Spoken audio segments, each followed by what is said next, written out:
강상호 세무사입니다.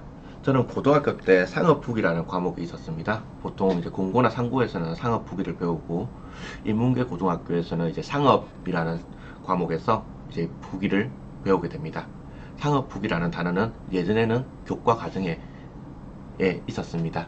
하지만 지금은 고등학생들도 회계 원리를 배웁니다.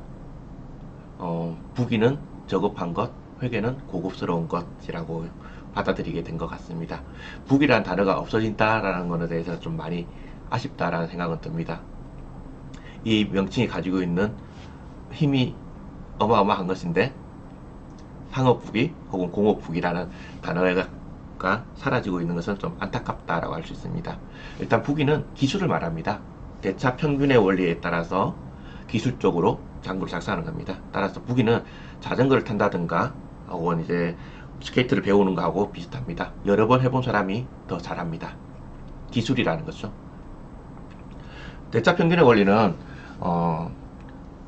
자산 부채의 합과 자산 부채의 계정 과목이 큰 계정 과목이 있는데 차변의 합과 대변의 합이 일치해야 된다라는 것입니다. 이것이 자기 검증의 기능을 가지고 있기 때문에 그렇습니다. 이것을 복식부기라고 하게 됩니다. 최초의 부기학교과는 1759년도에 그 포르투갈 리스본에 생겼습니다. 이때까지는 대학이라고 하기는 어렵고 하지만 그게 두 코메르시우라는 학교가 만들어졌는데 이때가 아마 부기를 제대로 배우는 부기가 공부의 대상이 된 배워야 되는 시절이 도래했다라고 여겨집니다. 물론 유명한 회계과는 이후에 1881년도에 설립된 미국의 와튼스쿨이라는 것을 들어보셨을 것입니다.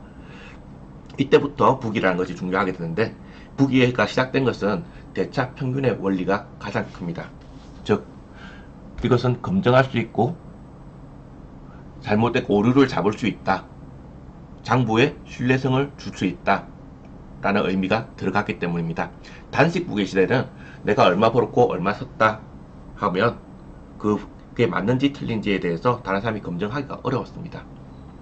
복식 부기는 차변과 대변이 일치하지 않을 때는 오류가 있다는 걸 알 수 있게 되는 것이죠.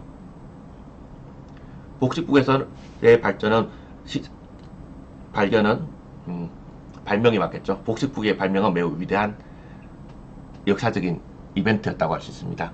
우리나라도 고려시대 때 개성상인들이 복식부기를 사용했다라는 내용이 있습니다. 독자적인 복식부기에 대한 것은 우리나라도 있었고 실제로 조선시대 때 발견된 장부는 아마 그 문화재로 등록이 되어 있습니다.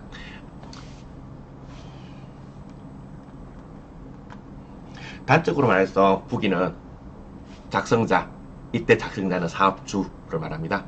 그러니까 장부를 작성하는 것이고 회계는 정보 이용자에게 정보를 제공하는 것입니다. 부기는 내 거 기록하는 거고 회계는 남에게 알려주는 것입니다. 그런데 나는 한 명이지만 남은 여러 명이죠. 이해 상충 관계라는 게 생길 수가 있습니다. 즉 채권자의 니즈가 다를 것이고 근로자의 니즈가 다를 것이고 정부의 니즈가 다를 것입니다. 채권자는 돈을 빌려줘도 되는지 아니면 지분을 투자해도 되는지에 때문에 회계가 필요할 것이고 근로자는 내가 이 기업에 계속 다녀도 되는지 이 기업에 입사를 해도 되는지 때문에 정보가 필요할 수 있습니다. 정부는 세금을 얼마를 걷어야 될지 혹은 인허가를 취소해야 될지에 때문에 회계 정보가 필요할 수 있습니다. 나는 한 명이지만 상대방은 여러 명일 수가 있는 거죠. 그렇기 때문에 윤리라는 것이 생기게 되고 판단이라는 것이 생기게 됩니다. 이렇게 되면서 회계학은 학문의 영역으로 포션이 터지게 됩니다. 윤리와 판단이 중요한 것은 누군가가 그 전에 장부를 속였다 라는 것이 전제되어 있습니다. 그런데 속였다는 말은 맞지 않을 것 같습니다. 그 당시에는 장부를 작성하는 기준이 없었거든요. 그게 대공황 이전 시절입니다.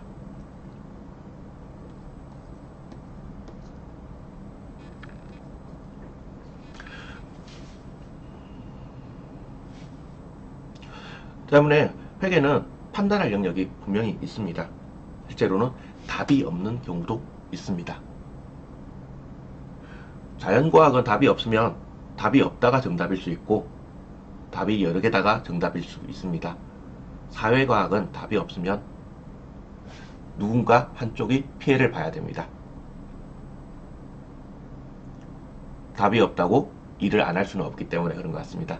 예를 들어서 사회과학인 법학에서 원고와 피고가 있는데 원고와 피고가 각자 자신의 주장을 판사에게 하는데 판사가 판결하기 어렵다 혹은 증거가 상충되어서 잘 모르겠다 라고 했을 때 누가 질까는 입증 책임이 있는 사람이 지게 됩니다. 즉 사회과학은 답이 없는 문제가 있습니다. 법학과 마찬가지로 경영학, 회계학도 사회과학의 영역입니다. 그렇기 때문에 윤리와 판단이 더 중요하다라고 여기기도 합니다. 그리고 문제는 평가가 있죠. 재무제표는 감사를 받게 되는데 왜 감사를 받냐라고 할 때는 투자자들한테 정보 주려고 감사받고 그것을 공시를 하게 되는 거죠. 우리나라는 다트라는 전자공시 시스템을 통해서 재무제표를 공시하게 됩니다. 감사를 받지 않는 회사들도 세금을 신고할 때 재무제표를 제출하게 되고 이러한 재무제표들은 정보업체를 통해서 혹은 자발적인 제출을 통해서 거래 상대방인 은행이나 혹은 관공서에 재무제표를 제출하게 되죠. 평가의 문제는 감가상각이라든가 지분법 혹은 연결회계에 관한 문제가 연결됩니다. 감가상각은 예전에는 감가상각이 자산이 감모되는 것만큼을 감가상각이라고 하던 시절이 있었습니다.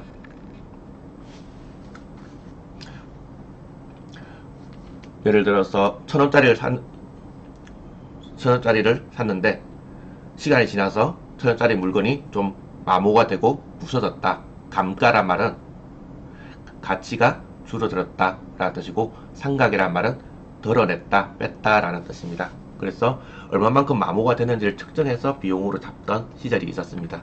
현대의 감가상각은 자산의 비용의 배분입니다. 1,000원짜리 샀는데 이거 10년 쓸 거면 올해 100원을 비용으로 잡는다가 현대의 감가상각입니다. 즉 얼마만큼 마모됐는지 측정하지 않는다라는 것입니다.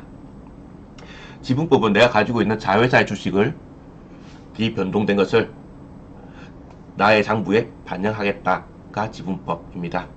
연결회계는 지배하고 있는 회사가 있을 때 자회사의 회계와 모회사의 회계를 합치는 것이 연결회계입니다.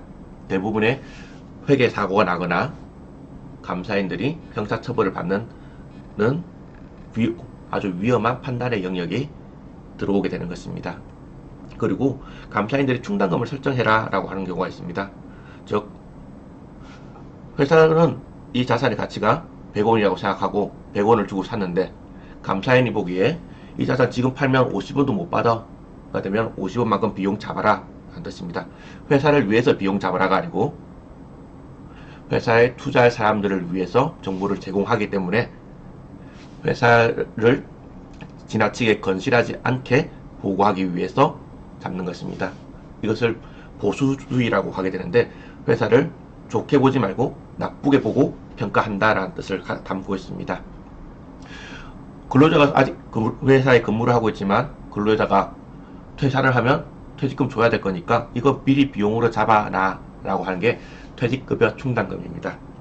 그리고 소송에 걸렸을 때 소송에서 지면 얼마만큼 배상을 해줘야 될 것 같아 그 비용 잡아라가 보통 기타 충당 부채라고 표시합니다. 그리고 건설회사가 공사를 했는데 공사에서 손실이 날 것 같아 도급 금액은 100원인데 공사 원가가 120원이 될 것 같아 20원 비용으로 지금 잡아 라고 하는 것이 공사 손실 충당금입니다. 차변에는 비용이 오고 대변에는 부채가 오는데 충당금은 부채의 특별한 부채를 말합니다. 즉 거래를 하지 않았는데 생기는 부채를 충당금이라고 이야기합니다. 또 특히 감가상각 충당금 혹은 충당부채라고 하는데 충당금과 충당부채는 다를 바는 없습니다. 다만 실무적으로 충당부채는 대변에 남기고 충당금은 차변에 차감해서 표시한다 정도의 실무적인 차이만 있는 것 같습니다. 그리고 현재 가치를 측정한다 라는 것이 있습니다.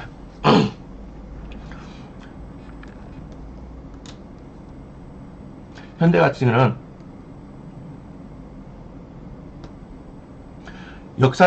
기업이 물건을 산 것을 역사적인 원가라고 합니다. 역사적인 원가는 시간이 지나도 바뀌지가 않죠. 하지만 현재 가치는 평가한 금액입니다. 이 자산을 인해서 미래에 어느 만큼의 현금 흐름이 예상이 된다. 그 현금 흐름을 이자율로 할인해서 현재 가치를 구하고 그 가치를 장부에 반영해 라는 것이 현재 가치로 평가하는 것입니다. 현재 가치를 평가하는 것은 크게는 장기 할부로 판매하거나 혹은 장기간 돈을 빌리거나 혹은 회사채를 발행하거나 혹은 장기 리스를 할 때 현재 가치가 등장하게 됩니다. 그리고 진행 기준이라는 것은 공사를 도급 금액이 100원인데 공사 기간은 2년이다. 그때 감리가 확인한 공정률, 정확히는 진행률, 회계사가 확인한 진행률에 의해서 공사 수익을 인식해라라는 것이 진행 기준입니다. 그리고 리스는 일반적으로 렌트카 같은 거 빌리고 렌트비를 주는 거하고 다르게 리스는 금융업자인 리스로부터 시설 대여업자가 아닌 금융업자인 리스 회사로부터 돈을 빌려서 장비를 구입한 것이라고 처리하는 것을 리스라고 하게 됩니다. 그것이 리스 금액이 매우 크다라고 할 때는 금융 리스라고 하게 되고 리스 금액이 한 일시적으로 사용한다라고 할 때는 운용 리스라고 하여 그것은 렌트카 업체하고 시설 대여업자하고 유사하게 처리하게 된다라는 것이 리스에 관한 회계 처리입니다. 이렇게 회계가 복잡해진 이유는 BS가 중요해졌기 때문입니다. BS는 발란스 시트라고 해서 옛날에는 대차대표, 요즘에는 재무상태표라고 이야기하게 됩니다. 이 차변 대변에서 요게 BS고 요게 IS입니다. IS는 손익계산서를 이야기하게 됩니다. 회계는 판단이 중요한 영역이 들어갔다. 그러면서 학문으로서 포션이 터졌다. 는 부분이고 회계가 1900 대공황으로서 시작됐고 이후에 국제회계로 발전하게 되는데 그것은 자본시장과 매우 깊은 관련이 있다라고 있고 잠시 언급을 하고 진행을 하겠습니다. 대공황 때 회계 제도만 생긴 게 아니고 증권거래법도 그때 생겼기 때문에 그렇습니다. 그리고 대공황이 미국에서 일어나죠. AI CPA도 1930년대에 생겼습니다. 회계사를 CPA라고 하고 한국 회계사를 AI CPA라고 합니다. AI CPA는 미국 회계사를 말합니다. 인공지능 아니고 조류독감 아니고 AI CPA가 미국 회계사인데 이것도 1930년대에 생겼습니다. 회계사가 왜 중요해졌느냐? 회계를 잘하기 위해서, 부기를 잘하기 위해서 중요해졌느냐? 아니라는 거죠. 투자자를 때 정보를 제공하기 위해서 자본주의에서 시장 정보를 생성해서 만들기 위해서 회계사가 중요해졌고 이것은 가격에 대한 신뢰성을 주는 역할을 하는 것이고 그것은 상품 거래를 활발하게 만드는 역할을 하는 것입니다.